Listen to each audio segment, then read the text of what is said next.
যদি আপনাকে সবসময় ট্রেডিং অ্যাকাউন্ট খুলে দেখতে হয় প্রফিট অ্যান্ড লস, কত প্রফিট হলো, কত লস হলো, বারবার ফোন চেক করতে হয়, সেই পরিস্থিতিটা কি আপনার জন্য স্যুট করবে? ৳১,০০,০০০ যদি আপনার ট্রেডিং ক্যাপিটাল বছরের শুরুতে থাকে, আর সেই ট্রেডিং ক্যাপিটালটা ১ বছর পরে যদি ৳১,২০,০০০ হয়ে যায়, তাহলে আপনি নিজেকে ধন্য মনে করুন যে আপনি অনেক এরকম 90% ট্রেডারের থেকে আপনি উপরে উঠে গেছেন। ডেইলি ক্যান্ডেলস্টিকের নিচে আমি তো নামিই না।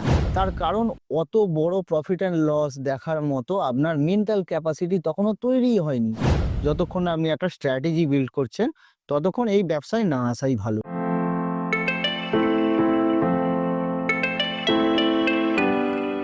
সকাল ৯:১৫ বাজলেই ট্রেডিং অ্যাকাউন্টটা খুললাম।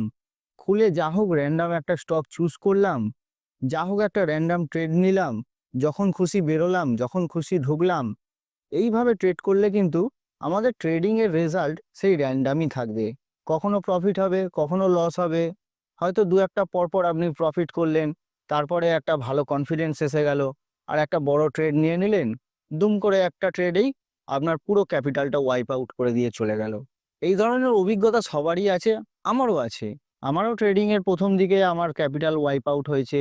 ট্রেডিং অ্যাকাউন্ট বন্ধ করে দিতে হয়েছে। তারপর আবার ক্যাপিটাল জোগাড় করে নিয়ে এসে আবার ট্রেড করেছি। তাই আপনাদেরকে বলতে চাই, অন্যের ভুল থেকে যদি আমরা শিক্ষা আগে থেকেই নিয়ে নিই, তাহলে আর সেই ভুলটা নিজে না করে দেখাই ভালো। কারণ নিজে সব ভুলগুলো করে দেখতে গেলে সারা জীবনটা কেটে যাবে। আজকে আমি আপনাদেরকে ট্রেডিং এ প্রফিটেবল হওয়ার জন্য ৫ টা রুলস বলব। ১ম পয়েন্ট হলো আপনার জন্য কোনটা সঠিক। দেখুন, ট্রেডিং এর অনেকগুলো ভাগ আছে। ট্রেডিং অনেকভাবে করা যায়, ইনভেস্টিং অনেকভাবে করা যায়। যেমন ট্রেডিং এ কেউ স্ক্যালপিং করে, মানে সারাদিন বসে অন্তত ৩০-৪০ টা ট্রেড নেয়। একটা ছোট মুভেও তারা ট্রেড নেয়। স্ক্যালপিং করে। কেউ প্রফিটেবল থাকে, কেউ লস থাকে। আবার কেউ হয়তো সুইং ট্রেড করে। মানে ৪ দিন, ৫ দিনের জন্য, ৬ দিনের জন্য একটা ট্রেডকে নিল। তখন ওই ৫ দিন, ৬ দিন পরে তার প্রফিট হলো কি লস হলো, সে যার যেরকম স্ট্র্যাটেজি হতে পারে। সুইং ট্রেড মোটামুটি ওই ১ সপ্তাহ, ১০ দিনের জন্য তারা নেয়। কেউ শর্ট টার্ম পজিশনাল ট্রেড নেয়। মানে কোনো স্টককে হয়তো ৪ মাস, ৬ মাস, ৭ মাস ধরে রাখলো। তারপরে সেখান থেকে একটা এক্সিট নিল। কেউ ভ্যালু ইনভেস্টিং করে। মানে ফান্ডামেন্টাল চেক করে শেয়ারের। তারপরে সেই স্টকটাকে ১০ বছর, ৫ বছরের জন্য ধরে রাখে। এবার আপনাকে এইগুলো করে দেখে শিখতে হবে, বা আপনাকে নিজেকে বুঝতে হবে যে আপনার মেন্টালিটিটা কোন দিকে সঠিক। বা আপনার আপনার যদি অন্য কোনো প্রফেশন থাকে, আপনি কোনো চাকরি করছেন বা আপনি কোনো ব্যবসা করছেন, তার সাথে যদি আপনি ট্রেডিং করেন, তাহলে আপনার টাইমটা ঠিক স্যুট করছে কিনা, কোন টাইম ফ্রেমে কাজ করলে আপনার ট্রেডিং প্ল্যানগুলো ঠিকভাবে ইমপ্লিমেন্ট করা যাবে, যাতে আপনার অন্য কাজগুলোও বজায় থাকে। এই যেমন আমি ইউটিউব করি, আমার একটা ব্যবসা আছে, আবার আমি ট্রেডিং করি। তাই জন্য আমি বিগার টাইম ফ্রেমে কাজ করি। মানে ডেইলি ক্যান্ডেলস্টিকের নিচে আমি তো নামিই না। তাই আমাকে রোজ খুলে ট্রেডিং অ্যাকাউন্ট খুলে দেখতে হয় না। এবার যদি আপনাকে সবসময় ট্রেডিং অ্যাকাউন্ট খুলে দেখতে হয় প্রফিট অ্যান্ড লস, কত প্রফিট হলো, কত লস হলো, বারবার ফোন চেক করতে হয়, সেই পরিস্থিতিটা কি আপনার জন্য স্যুট করবে? সেইটা আপনাকেই ঠিক করতে হবে। আপনাকেই ট্রেড করে বুঝতে হবে কোনটা আপনার জন্য প্রফিটেবল হচ্ছে, কোনটা আপনার জন্য সুবিধা দিচ্ছে। তাই ট্রেডিং এ আসলে ১ম এই আপনাকে একটা ছোট ক্যাপিটাল নিয়ে নামতে হবে। যে ক্যাপিটালটা আপনার ওয়াইপ আউট হয়ে গেলেও আপনার ফিন্যান্সিয়ালি আপনার জীবনে ওটা ইফেক্ট ফেলবে না। মানে আপনাকে কোনো আর্থিক ক্ষতির মুখে, বড় ক্ষতির মুখে পড়তে হবে না। সেইরকমই আপনি যেটুকু এফোর্ড করতে পারবেন, ১,০০০, ২,০০০, ৫,০০০, ১০,০০০, সেইটুকু নিয়ে আগে ট্রেডিং করা শুরু করুন। তারপরে ট্রেডিং করে প্র্যাকটিস করে বুঝুন যে আপনাকে কোনটা স্যুট করছে, কোন স্ট্র্যাটেজিটা আপনাকে প্রফিট বেশি দিচ্ছে, কোন স্ট্র্যাটেজিতে কাজ করলে আপনার লস হয়ে যাচ্ছে। তারপরে নিজের একটা স্ট্র্যাটেজি বিল্ড করে, তারপর নিজের টাইম ফ্রেমটা ঠিকঠাক চুজ করে আপনার কাজের সাথে মেইনটেইন করে, সেই স্ট্র্যাটেজিতে তারপরে আপনি একটা বড় ক্যাপিটাল লাগান, বা গ্র্যাজুয়ালি ধীরে আপনার ক্যাপিটালটাকে বাড়াতে থাকুন। একবারেই ১ম এই ঝাঁপ খেয়ে পুরো আমার যা ক্যাপিটাল আছে ট্রেডিং এর জন্য সবটা আমি দিয়ে দিলাম, দিয়ে সবটাকে জিরো করে বাড়ি চলে গেলাম, তাহলে কিন্তু সেটা খুব একটা লাভজনক নয়। তাই ট্রেডিং করতে আসুন, ট্রেডিং অ্যাকাউন্ট খুলে আগে প্র্যাকটিস করুন, আগে পেপার ট্রেডিং করুন, করে আপনি দেখুন আপনাকে কোনটা স্যুট করছে। তারপর আপনি এটাকে একটু বড় লেভেলে নিয়ে যান। এরপর আসবো আমাদের ২ নম্বর পয়েন্ট। আমার ২ নম্বর পয়েন্ট হলো স্ট্রিক্ট ট্রেড প্ল্যান। আমরা ছোটবেলায় যখন পড়াশোনা করতাম, তখন আমাদেরকে মাস্টারমশাইরা বাড়ির কাজ দিত, আমরা সন্ধ্যেবেলা এসে সেই বাড়ির কাজগুলো করতাম। সেই রকমই শেয়ার বাজারেও কিন্তু আপনাকে ট্রেডিং প্ল্যান আগে থেকে করতে হবে এবং সেটা মার্কেট বন্ধ হওয়ার পরে, মানে লাইভ মার্কেটে যখন ট্রেড চলছে, মার্কেটে সমস্ত স্টক ওঠানামা করছে, ট্রেডিং একটা আপনি দেখতে পাচ্ছেন, তখন কিন্তু আপনি যদি একটা স্ট্র্যাটেজি বানাতে যান, তাহলে ভুল হওয়ার চান্সটা সবথেকে বেশি থাকে। তাই আপনাকে আপনি ফান্ডামেন্টাল ইউজ করুন বা আপনি টেকনিক্যাল ইউজ করুন, আপনার যা স্ট্র্যাটেজি থাকুক না কেন, কোনো ট্রেড যখন প্ল্যান করছেন, তখন সেই প্ল্যানিং এর মধ্যে কি থাকে যে আমি এই দামে আমি কিনবো, এই আমার স্টপ লস থাকবে, এই আমার টার্গেট থাকবে। এই ৩ টে জিনিস মানে target, stop loss, entry point, এই ৩ টে জিনিসকে আপনি যদি একদম সঠিকভাবে লিখে নিতে পারেন আগের দিন সন্ধ্যেবেলায় বা মার্কেট বন্ধ হয়ে যাওয়ার পরে, তাহলে কিন্তু আপনার পরের দিনকে আর ওই ফোমোটা কাজ করবে না। ফোমো মানে ফিয়ার অফ মিসিং আউট। মানে ধরুন একটা স্টক আপনি নেবেন ভেবেছেন, তারপরে খুললোই অনেক ওপরে, আর ওপরে উঠতেই থাকছে। আপনি ভাবলেন এ হয়তো আরো যাবে, আর তখন আপনি সেইটাকে ট্রেড নিলেন, আর সেখান থেকে রিভার্স হয়ে গেল। সেখান থেকে পড়তে শুরু করে দিল, আপনাকে একটা বড় লস দিয়ে চলে গেল। তাই একটা স্ট্রিক্ট একটা ট্রেড প্ল্যান, আপনার যা স্ট্র্যাটেজি আছে সেই স্ট্র্যাটেজি অনুযায়ী ইন্ডিকেটর দেখে, ক্যান্ডেলস্টিক দেখে আপনি সেই স্ট্র্যাটেজি অনুযায়ী একটা ট্রেড প্ল্যান করলেন। সেটাকে একদম লিখে রাখলেন যে আমি পরের দিন সকালবেলা এই ট্রেডটা নেব, আর তাতে আমার এইটা আমার স্টপ লস আর এইটা আমার টার্গেট। তো যতক্ষণ না আমার স্টপ লস হিট হচ্ছে আমি ওখান থেকে এক্সিট নেব না, যতক্ষণ না আমার টার্গেট হিট হচ্ছে আমি ওখান থেকে এক্সিট নেব না। হয় আমার স্টপ লস হিট হবে, নয় আমার টার্গেট হিট হবে। কি এর বাইরে তো আর কিছু হতে পারে না। হয় টার্গেটের দিকে ছুটবে স্টক, নয় স্টপ লসের দিকে থাকবে, নয় একই থাকবে। মার্কেট ক্লোজিং হয়ে যাবে, আবার পরের দিনকে আপনি এসে সেটাকে চেক করবেন। তাহলে এই ধরনের যদি আপনি একটা স্ট্রিক্ট ট্রেড প্ল্যানকে আপনার স্ট্র্যাটেজিতে নিয়ে আসতে পারেন, তাহলে দেখবেন আপনার জীবনটা খুব ইজি হয়ে গেছে। বারবার খুলে খুলে মোবাইল দেখতে হবে না। মার্কেট বন্ধ হওয়ার ১০-১৫ মিনিট আগে আপনি একবার দেখে নেবেন যে আমার টার্গেট হিট হলো না আমার স্টপ লস হিট হলো। আমার স্টপ লস হিট হলেও আমি বেরিয়ে গেলাম, আমার টার্গেট হিট হলেও আমি বেরিয়ে গেলাম। আর মার্কেট চলাকালীন যদি আপনি এইগুলোকে দেখতে যান বা মার্কেট চলাকালীন বসে বসে এই প্ল্যানগুলোকে বানাতে যান, তখন কিন্তু এই প্ল্যানগুলো ঠিকঠাক কাজ করবে না। কারণ আমরাও তো মানুষ। আমাদের মধ্যে গ্রিড অ্যান্ড ফিয়ার আছে, আমাদের মধ্যে লোভ আছে, আমাদের মধ্যে ভয় আছে। তো আমরা তো কম্পিউটার নয়, অ্যালগো ট্রেডিং তো করছি না। আমরা নিজেরা বসে নিজেদের ট্রেড প্ল্যান করছি। তো তখন চোখের সামনে যখন মার্কেট ফ্লাকচুয়েট করছে, তখন ভুল হওয়ার চান্সটা সবথেকে বেশি থাকে। তো মার্কেট বন্ধ হোক, মার্কেট বন্ধ হওয়ার পরে আপনি সন্ধ্যাবেলা বসে বসে আপনি পেন আর এক খাতা নিয়ে আপনি লিখে রাখলেন যে এই স্টকটা আমার ভালো লাগলো এই কারণে। আপনি লিখে পরের দিনকে একটা ট্রেড নিয়ে নিলেন। তো এই ধরনের একটা স্ট্র্যাটেজি বিল্ড করুন যেখানে আপনার স্ট্রিক্ট স্টপ লস থাকবে আর স্ট্রিক্ট একটা টার্গেট থাকবে। এবার আসি আমাদের থার্ড পয়েন্ট, আর সবচেয়ে ইম্পর্টেন্ট পয়েন্ট, যেটা আমাদের সমস্ত ট্রেডারদেরকে মাথায় সবসময় রাখা উচিত। পয়েন্টটা হলো রিস্ক ম্যানেজমেন্ট। রিস্ক ম্যানেজমেন্টটা কিরম কাজ করে? ধরুন আমরা একটা স্টকে ট্রেড নিলাম, সেই স্টকটায় প্রফিট হলো। আবার সেকেন্ড ট্রেড নিলাম, সেকেন্ডটাও প্রফিট হলো। এরকম ৩টে, ৪টে, ৫টা যখন পরপর ট্রেডে আমরা প্রফিট করি না, তখন আমাদের লোভটা বেড়ে যায়। তখন আমরা দুম করে একটা বড় ট্রেড নিয়ে নিই। মানে কারোর হয়তো ক্যাপিটাল ১,০০,০০০ টাকার। সে হয়তো ১ম এ ১০,০০০, ১৫,০০০ টাকা করে একটা ট্রেড নিচ্ছিল। দুম করে যখনই বারবার ৪-৫ টা সে প্রফিট করলো, তাহলে তখন সে কি ভাবতে শুরু করলো? যে আমি তো একদম সঠিক যাচ্ছি, যা করছি তাই ঠিক হচ্ছে, তাহলে একটা বড় প্রফিট নেয়া যাক। বলে একবারে তার ৪০-৫০% ক্যাপিটাল একটা ট্রেডে দিয়ে দেয়। আর সেই ট্রেডটা যদি একবার ঘুরে যায়, মানে যেমনটা ভেবেছিলেন সেরকম যদি না যায়, তখনই প্রবলেমটা হয়ে যায়। আপনাকে একটা সিঙ্গেল ট্রেড এত বড় একটা লস দিয়ে দেবে যে আপনি সেটাকে সহ্য করতে পারবেন না। আর সেই সহ্যটা না হওয়ার ফলে আপনি কি করবেন? রিভেঞ্জ ট্রেড করবেন। যে ওই লসটাকে রিকভার আমাকে মার্কেট থেকে করতেই হবে। তাহলে আরো বেশি, বেশি ট্রেড করবেন। আর তখনই লসটা আরো বেশি, বেশি বেড়ে যাবে। কারণ ডিসিশন গুলো তো ভুল হবে। তাই রিস্ক ম্যানেজমেন্টটা খুব জরুরি। কেননা আমরা যখন একটা স্ট্রিক্ট ট্রেড প্ল্যান, আমি যেরকম আগের পয়েন্টটায় বললাম, আমরা যখনই একটা স্ট্রিক্ট ট্রেড প্ল্যানের ভেতর চলে আসবো, তখনই আমরা তো জেনে যাব আগে থেকেই যে আমার টার্গেট কত আর আমার স্টপ লস কত। যখন আমি বড় পজিশন সাইজিং নেবো, তখন কিন্তু আমরা তো আমাদের স্টপ লসটা আগে থেকেই জানি যে এই জায়গায় স্টকটা এলে আমি এখান থেকে বেঁচে বেরিয়ে যাব। তাহলে তখনই তো আমাদের ক্যালকুলেশনে এসে যাবে যে এই ট্রেডটা থেকে আমাদের কত বড় লস হওয়া সম্ভব। আমরা তো আগে লসটার কথা চিন্তা করি, টার্গেট তো পরে আসবে। আগে তো আমাদেরকে স্টপ লসটা দেখে নিতে হবে যে আমরা কত বড় লসের দিকে যাচ্ছি।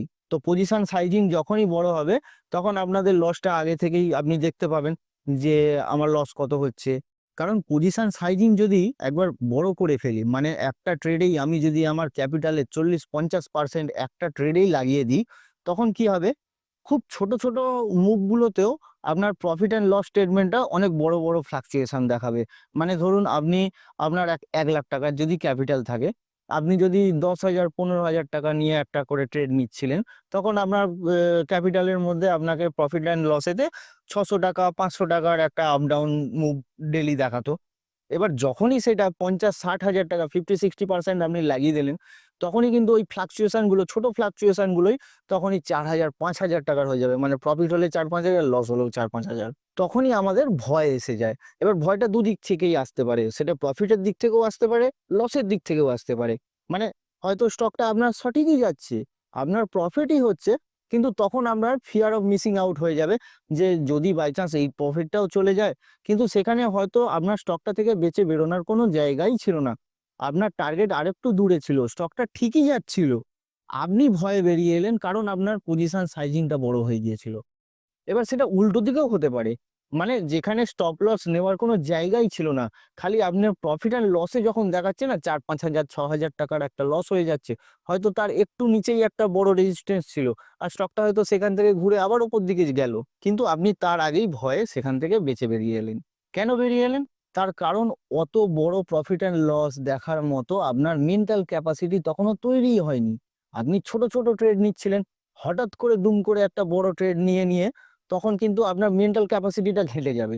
তখন আর ওই প্রফিট বা ওই লসটা আপনার দেখার মতো পজিশন থাকবে না। তখন খালি মনে হবে যে কতক্ষণে আমি বেরিয়ে যাই। বারবার ঘন, ঘন ফোন চেক করতে হবে। তো এইরকম বড় পজিশন সাইজিং আমরা কখনোই নেব না। যখন আমাকে বারবার ফোন চেক করতে হবে, রাত্রে ঘুম হবে না। সেই রাত্রি ১০:০০ র সময়তেও আমরা ডিপ নিফটি চেক করব যে কালকে কি হবে। তো এরকম পজিশন সাইজিং রেখে আমরা আমাদের জীবনটাকে অতিষ্ঠ করে তুলব। আর আমাদের ক্যাপিটালটাও খুব তাড়াতাড়ি ওয়াইপ আউট হয়ে যাওয়ার চান্স থাকে। তো প্রপার রিস্ক ম্যানেজমেন্ট সবসময় থাকা উচিত। যেরকম কোনো যদি কেউ হয়তো সুইং ট্রেড করে, তাদের মোটামুটি ৫ থেকে ১০% একটা ট্রেডে নেওয়া উচিত। আপনার ৳১০,০০,০০০ র ক্যাপিটাল হলে আপনি ৳১,০০,০০০ র পজিশন একটা ট্রেডে নিতে পারেন। এবার যখন আপনার ট্রেডটা সঠিক দিকে যাচ্ছে, তারপরে আপনি ধীরে, ধীরে সেখানে ট্রেডেতে আপনার পজিশন সাইজিং বাড়ালেন, সেটা আলাদা জিনিস। কিন্তু একবারে একসাথে হঠাৎ করে একটা বড় ক্যাপিটাল একদিকে ভিড়িয়ে দিলাম, সেটা কিন্তু আপনাদেরকে বড় লস দিয়ে চলে যাবে। তখন আপনারা আর প্রফিটেবল হতে পারবেন না। 4th পয়েন্ট হলো ইটস বিজনেস। শেয়ার বাজার হলো একটা ব্যবসার জায়গা। শেয়ার বাজারে আমরা একটা ব্যবসার মাইন্ডসেট নিয়ে আসা উচিত। গ্যাম্বলিং মাইন্ডসেট থেকে যদি আসেন, যেমন ধরুন এই আজকে আমি এই টাকাটা লাগালাম, কালকেই আমার ডবল হয়ে যাবে, পরশু আমার ৩ গুণ হয়ে যাবে, এরমটা হয় না। কারোর কাছে এখানে শেয়ার বাজারে কুবেরের খাজানা নেই। একজন দোকানদার যেরকম ডেইলি তার দোকান খুলে সারাদিন বসে থাকে, কোনো কাস্টমার এলে তাকে সেই মালটা বিক্রি করে, না এলে চুপ করে বসে থাকে, আবার দোকান বন্ধ করে চলে যায়। ট্রেডিংটাও সেরকমই একটা ব্যবসা। আপনাকে আপনার অপরচুনিটির জন্য ওয়েট করতে হবে। আপনাকে আপনার যা স্ট্র্যাটেজি থাক না কেন, সেই স্ট্র্যাটেজি যতক্ষণ না আপনার কোনো স্টকে বা ইন্ডেক্সে যতক্ষণ না ম্যাচ হচ্ছে, ততক্ষণ চুপ করে বসে থাকতে হবে। যখন আপনার ট্রেডটা ম্যাচ হলো যে হ্যাঁ, এইবারে আমার সমস্ত ক্রাইটেরিয়া গুলো মিট করছে, আমি তখন এন্ট্রি নেবো। মানে কোনো কাস্টমার দোকানদারের কাছে এলে তবেই না সেই দোকানদার তাকে সেল করবে। নাকি এমনিই কাউকে বিলিয়ে দেবে। বেলানোর জায়গা তো নয়। আমরা তো এখানে শেয়ার বাজারে টাকা বেলাতে আসিনি। তো যখন একটা কাস্টমার আসবে তখন আমরা সেল করব। মানে আমার ট্রেডের স্ট্র্যাটেজি অনুযায়ী যখন কোনো স্টক ম্যাচ করবে তখন আমরা সেই ট্রেডটা নেব। তারপরে সেখানে প্রফিট হোক বা লস হোক, আমরা সেই ট্রেডটাকে ঠিকঠাকভাবে আমাদের স্ট্র্যাটেজি অনুযায়ী টার্গেট বা স্টপ লস নিয়ে আমরা বেরিয়ে যাব। যদি সারাদিন কোনো আমরা ট্রেড না পাই বা আমি নিজে যে স্ট্র্যাটেজিতে কাজ করি, মাঝে, মাঝে ১ মাস ১.৫ মাস পর্যন্ত আমি কোনো ট্রেড পাই না। আমি চুপ করে বসে থাকি, খুলি, মার্কেট দেখি, না ম্যাচ হচ্ছে না, চলে আসি। গত ৪-৫ মাস ধরে মার্কেট পড়ছে। সেই অক্টোবরের পর থেকে মার্কেট পড়তেই থাকছে, পড়তেই থাকছে। আমার কোনো ক্রাইটেরিয়া ম্যাচ করেনি। ৪-৫ মাস ধরে আমি কোনো ট্রেডই করিনি। আমার লং টার্ম পোর্টফোলিও যেগুলো আছে সেগুলো আছে। ট্রেডিং আমি করিনি কারণ আমার ক্রাইটেরিয়া ম্যাচ করেনি। তাই শেয়ার বাজারকে একটা ব্যবসার মতো করে দেখুন। শেয়ার বাজারে আপনি যদি একটা ব্যবসার মতো করে দেখেন আর ঠিকঠাক রিটার্ন জেনারেট যেরকম একটা ব্যবসাতে হয় ১৫%, ২০%, সেই রকমই শেয়ার বাজারেও আপনার 15% 20% জেনারেট হবে। আপনি যদি সারা বছর ট্রেড করে 20% জেনারেট করতে পারেন, মানে ৳১,০০,০০০ যদি আপনার ট্রেডিং ক্যাপিটাল বছরের শুরুতে থাকে, আর সেই ট্রেডিং ক্যাপিটালটা ১ বছর পরে যদি ৳১,২০,০০০ হয়ে যায়, তাহলে আপনি নিজেকে ধন্য মনে করুন যে আপনি অনেক এরকম 90% ট্রেডারের থেকে আপনি উপরে উঠে গেছেন। কারণ 90% ট্রেডার্স আর ইন লস। যদিও সেটা যারা ইন্ট্রাডে করে বা অপশন ফিউচার করে তাদের জন্য প্রযোজ্য হয়। আমি তো ফিউচার অপশন করি না আর কাউকে রেকমেন্ডও করি না। তো আপনাদের কাছে যদি ভালো একটা স্ট্র্যাটেজি থাকে আপনারা করতে পারেন। যদি মানে আপনি যদি সারা বছরে ওই ফিউচার অপশন থেকে প্রফিটেবল থাকেন, তাহলে আপনাদের জন্য স্যুট করছে, আপনারা করতে পারেন। কিন্তু সারা বছরে যদি আপনি মাইনাসে থাকেন, মানে আপনার ট্রেডিং এতে আপনি দেখছেন আপনি মাইনাসে আছেন, তাহলে ট্রেডিং বন্ধ রেখে আগে নিজে হোমওয়ার্ক করুন যে কিভাবে আমি ট্রেড করব, কিভাবে কোন পয়েন্টে আমার লস হচ্ছে। সেইগুলোকে যতক্ষণ না আপনি মেন্টালি প্রিপেয়ার হচ্ছেন, যতক্ষণ না আপনি একটা স্ট্র্যাটেজি বিল্ড করছেন, ততক্ষণ এই ব্যবসায় না আসাই ভালো। আর আমার লাস্ট পয়েন্ট হলো ইটস ম্যারাথন। এটা হলো ম্যারাথন। ম্যারাথন দৌড় কোনোদিন দেখেছেন? দেখবেন অলিম্পিক্সে ম্যারাথন দৌড় দেখায়। যারা দৌড়বিদ হয় তারা ওই ম্যারাথনেতে ঘন্টার পর ঘন্টা দৌড়চ্ছে, ঘন্টার পর ঘন্টা দৌড়চ্ছে। তাদের স্পিড বেশি নয়, তারা অনেক জোরে ছুটছে না, তারা ধীরে ধীরে ছুটছে, অনেকক্ষণ ধরে ছুটছে। আমাদেরকে শেয়ার বাজারে ক্যাপিটালটাকে বাঁচিয়ে রাখতে হবে। আমাদের শেয়ার বাজারে আমাদেরকে টিকে থাকতে হবে। যতক্ষণ আপনি টিকে থাকতে পারবেন, ততই আপনার প্রফিটেবল হওয়ার চান্স তত বাড়তে থাকবে। আর যদি আপনি মনে করেন স্প্রিন্টের মতো করব, মানে ১০০ মিটার দৌড়ের মতো খেলবো, যে আমি এক্ষুনি খুব জোর ছুটে চলে যাব, তাহলে অল্প দূর গিয়ে আপনি হাঁপিয়ে পড়বেন। আপনি দূর পর্যন্ত যেতে পারবেন না। আপনার যদি অল্প দূরত্ব যাওয়ার থাকে, তাহলে আপনি জোরে ছুটুন, কোনো অসুবিধা নেই। কিন্তু আপনি যদি অনেক দূর পর্যন্ত ছুটতে চান, শেয়ার বাজারে আপনি যদি বড় একটা অ্যামাউন্ট বানাতে চান, তাহলে আপনাকে আস্তে, আস্তে ছুটতে হবে। অল্প, অল্প প্রফিট নিতে থাকতে হবে। কন্টিনিউয়াস অল্প, অল্প প্রফিট আর অল্প, অল্প লসে বেরিয়ে যেতে হবে।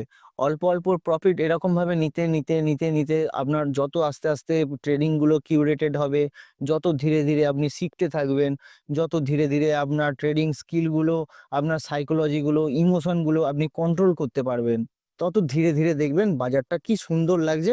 তখন আপনি একটা অনেক দূরত্ব পর্যন্ত পৌঁছতে পারবেন।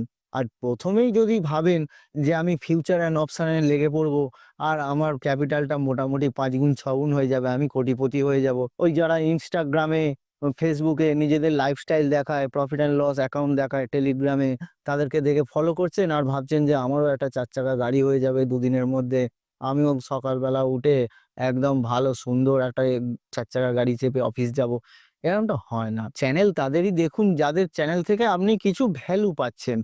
যে সমস্ত চ্যানেল আপনাকে শুধু নিজেদের লাইফস্টাইল দেখাচ্ছে, আমার ৪ চাকা গাড়ি আছে, এই আমার বাড়ি, এই আমার বাংলো, এই ট্রেডিং থেকে আমি এত, অনেক ক্রিয়েটর তো দেখেছি আমি এরকম বড়, বড় ক্যাশের বান্ডিল নিয়ে তারা ট্রেড করা দেখায়। আরে পাশে বান্ডিলটা রাখার কি দরকার? আমি তো এটা বুঝতেই পারি না। কেউ কোনো ক্রিয়েটর থাকতেই পারে। আমিও তো ক্রিয়েটর, আমিও তো দেখাচ্ছি আমি কিভাবে ট্রেড করছি। আমি পাশে একটা নোটের কেন বড় বান্ডিল রেখে দেবো? এটা তো মানে অ্যাকচুয়ালি ফলস একটা আশা দেখানো আমাদেরকে যে দেখো আমি ট্রেড করে এত টাকা কামিয়ে ফেলেছি। এরমভাবে কারোর কাছে এরকম কুবেরের খাজানা শেয়ার বাজারে নেই। আপনাকে ধীরে, ধীরে ছুটতে হবে।